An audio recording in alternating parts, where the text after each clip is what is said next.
Hi everyone, another day, another life. So, for today's video, tindera da ito guys. So, tindahan sa akong ate, there's sa laha. Dayon, so, mingaw man, mag-makeup sa ta. So, bani ko, hantod sa katapusang video. So, first na to gibuhat guys, kay na concealer ta. Concealer akong pinakauna gibuhat guys, kay of course wala tay primer, and ato ang mga makeup is katong simple and basic lang yun.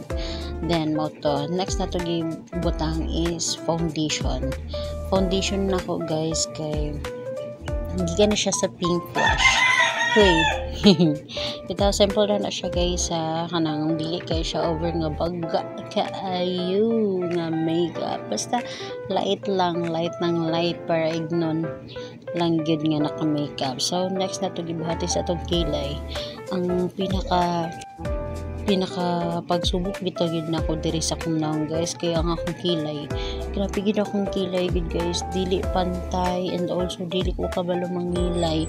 So mauto nag-search ko sa YouTube og mga tutorial kung saon pag kilay, pero kaluy-an man pod, murag naka-chap na ko gamay. So dili man ingon perfect akong kilay, pero at least kabalo na tamo drawing sa atong kilay. Kaya nga naka-remember ko no high school, third year high school ko naka-start ko ganang pangilay sa ako ang kilay.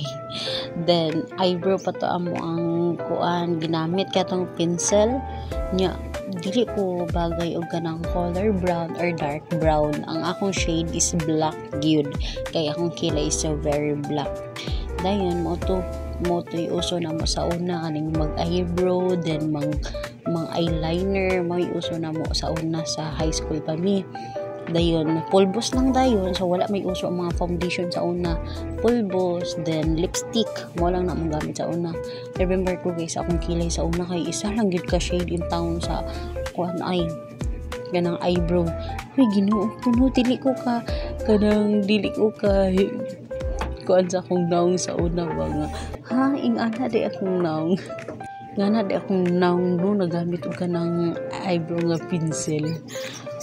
Ingana di akong naong ginoo ko. So nakaibot ang diri nga picture no, para makita ninyo kung sagyud akong kilay sa una.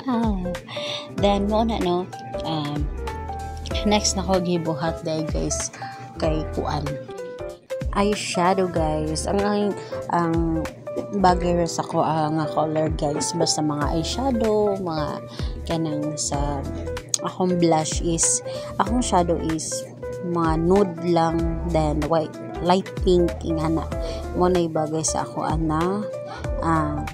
color. Then contour, butangan po din ako contour. So kita mo no, ikamot rin ako kung contour, kay mas komportable ko kamuton siya kaysa magamit ko og punch sa akong naw.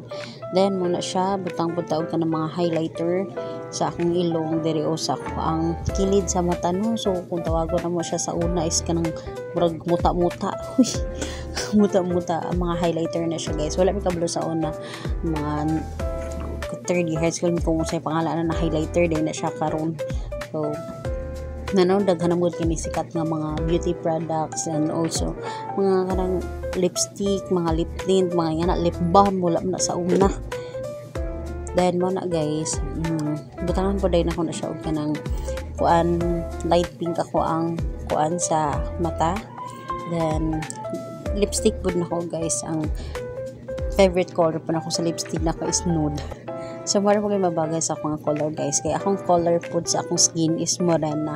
So dili ko bagay og kanang mga red kaayo, pink kaayo. So ingana gid ang mas bagay sa ko. So para nindot pud ta tan-awon no, kay the more man good nga ka color na to atong i-apply sa atong murag kuan man ta blooming char bitaw tinon. So mo na guys no, simple ra akong makeup, basic lang, then loose powder lang dayon, then spray. So na nasa pinakalasa na akong mga pictures guys, kamo na husgan dira kung nindot ba or bate. Thank you for watching everyone.